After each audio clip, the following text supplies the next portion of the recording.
It's my firm belief that Stuart Dew's days at the Gold Coast Suns are numbered, and in fact he could be gone as early as by the end of this month. The firm belief now at the club is that there has been no improvement. Stuart Dew hasn't been told, and I'm not sure where it's standing at board level, but my firm belief is that a decision will be made within the next few weeks, or certainly by the end of the season. And my equally firm view is that Damien Hardwick will ultimately be the coach of the Gold Coast Suns.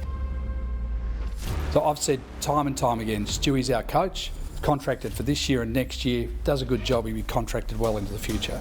Have never bought into comments about other people. I've got a coach, this club's got a coach.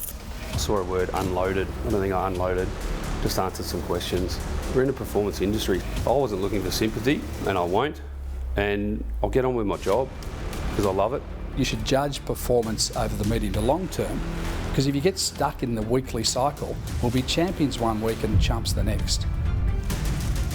Hello everyone and welcome to a blockbuster edition of Footy Classified. She set the agenda, didn't she, Caroline Wilson, on Monday night. Let's introduce our Wednesday panel. Jimmy Bartell, the Brownlow medalist, Norman Smith medalist, now Hall of Famer. Jimmy, welcome to you. The award-winning journalist Damien Barrett. Damo, great to have you. Looking forward to your insights. And the five-time All-Australian Matthew Lloyd. Lloydie, we'll start with you. It's been a huge 48 hours in football. First Caro, now the response from the Gold Coast Suns. What have you learnt? What I learnt is I could see and feel the stress on Stuart Dew. Obviously, he mentioned that Caro's probably said it 5 or 6 times across this on this platform throughout this year that he won't be the coach next year. That would hurt and would hurt the family, but she's adamant that will be the case. If I listened to that today from the Gold Coast Suns perspective, I would say that he's coaching for his future in the next 6 to 8 weeks. That's how I'd feel it. I'm just obviously just trying to judge. Caro will say no. She feels like from the people she's spoken to that the decision has been made and they've come to that decision that they're going to remove Stuart Dew. But if that hasn't happened already, I believe that he's got to go really close to playing finals, or they've got to play well for him to keep his job. So Damo, did you see that from the Suns today as a denial? No, it wasn't, was it? It's not in their nature, it's not in Mark Evans' nature to buy into the media narrative. Look, I don't find it a shock, Lordo, that these conversations were going to be had post-season once the whole season can be factored into deliberations. And when I say whole season, the 6th of Stuart Dew's time as coach of the AFL. What is the shock to me was Caro saying that the time frame had been brought forward significantly and that the decision had effectively been made. Now, I'm paraphrasing what Caro said, but that was effectively what she chose to present on Monday night. She said his days are numbered, and it could happen in the next month. And then went on to say who would be coach next year in Damien Hardwick. I mean, that's the decision being made. So that's the shock, because I think everything else, when you say it could happen at the end of the year, that's not going to surprise me until I heard what Caro said on Monday night.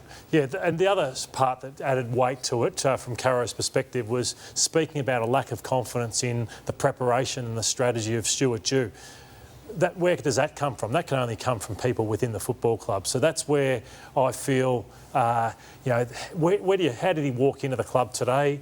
A lack of trust must be forming between those key people within the football club, because Stuart must be asking, how does this get to a journalist like Caroline Wilson? And if form doesn't improve, this pressure and, it takes life of its own. Yeah, it's going to take a life of its own. And Port Adelaide, there's no tougher challenge than Port Adelaide in Adelaide this week. Sorry, can I ask you more about the lack of trust? Yeah. So expand on that. You think that even as strong as that press conference and Mark Evans and Stewie Dew standing side by side there, you still think there would be an element of doubt in Stewie Dew's mind that, hang on, like Caroline Wilson, senior journalist, she's getting that from somewhere. Oh, there's no doubt he'd be looking over his shoulder and would be less trusting of people than he was a few days ago, in my opinion, when things like this come out where it can only come from people within the walls of the Gold Coast Suns, when it's strategy-based and game plan-based, Damo. Yeah, and when you say, was it a denial, I say it wasn't, because Mark Evans had the luxury of actually saying he's contracted for the end of next year, and that is the only thing we're worried about now. He then gave himself the asterisk and the caveat that if results don't improve, we'll look at it. Now, that's your bet each way in that particular statement. And I get why he's done it, because I already think it was in play that they were going to do this decision at the end of the season. In fact, here was the wiggle room that Mark Evans left himself today. If the results don't come, will Dewey be able to coach on next year? Come back and ask me if the results don't come. But for right now, let's do everything we can to make sure the results can be as good as they can be. I had my say, but journalists have to have their say as well. So I feel like they can do their job and I can do mine, and sometimes I'll speak, sometimes I won't. When you answer some questions, clearly it's going to be blown up. That's fine. I get the industry. I'm not foreign to that. I've been in it since I was 17.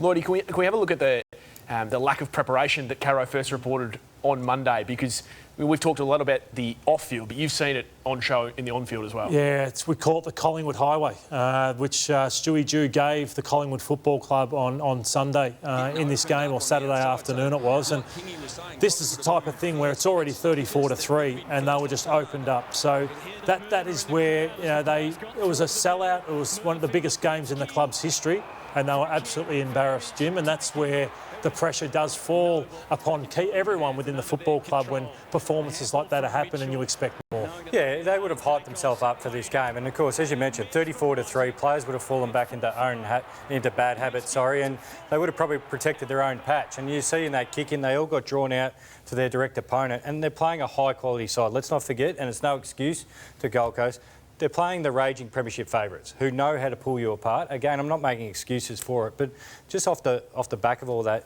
guys, is sort of my respect for Stewie Dew goes up a level when I see how he keeps fronting up week in, week out. We've touched on this before, Damo. The guy is incredibly pragmatic. He's balanced with his point of view. He doesn't come out when they win and go, look, see, I told you. And he doesn't come out when they lose and go, oh, no, everything's going on. So I see with Mark Evans' point, which you will touch on with everybody else, is review the season in its entirety. Yeah, but see, this is what I take issue with, right?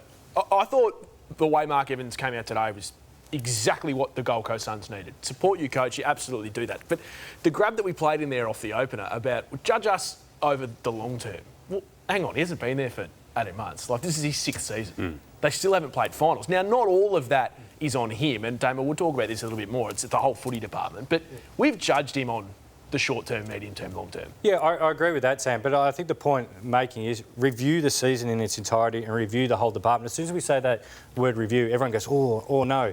Every club is doing a deep dive. There's a third of a season left. I mean, we've got 8 matches left of this season. You want to review But he's also been there for 5.5 years, look, so they'll be judging the 5.5 years. Yeah, and but they chose this time last year to give him 2024 as well. And then how would you compare, what would you say to... Well, I wouldn't have given him this year either. I would have made the decision last year. And also Damien Hardwick wasn't available last year. And that's the key to the whole thing, isn't it? Yeah. It's not just about you, though, is it, Damo?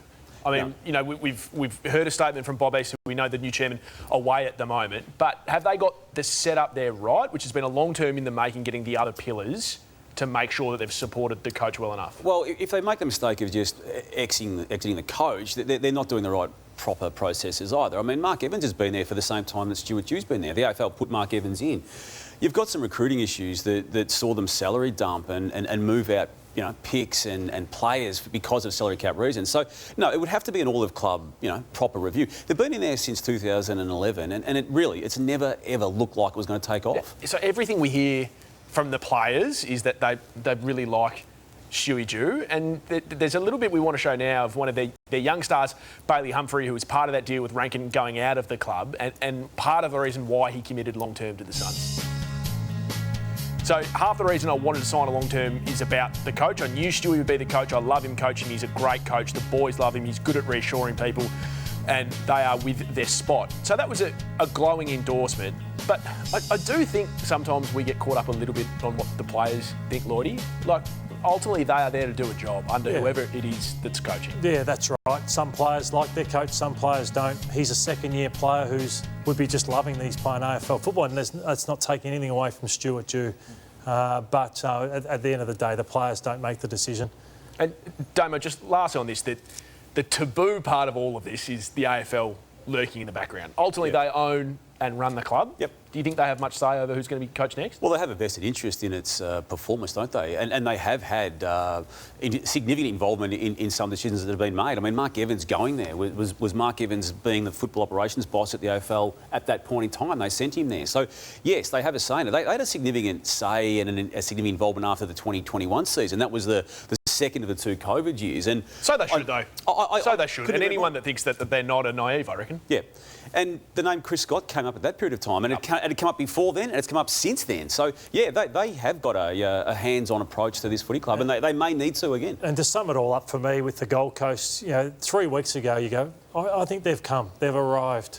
And then the Carlton loss, and then that loss on the weekend, that's where he's getting so close, but then they put in performances, Jimmy, that are just so disappointing. So what is a pass mark? We use that always as a reference. They play Port Adelaide this week, the other most informed side. What are we expecting this week? Well, Jim, I expect them to lose, but in saying that, at the end of it all, they're going to be 11th, 12th, 13th on the ladder again, and we expected better than that. Yep, there's no doubt about that. It feels a little bit like Monday in the sense that the big talking point, the Gold Coast Suns. Not far behind is the Melbourne Footy Club for very different reasons, and there was another reason to add to that, Damo. We've been speaking about Clayton Oliver for weeks now. This is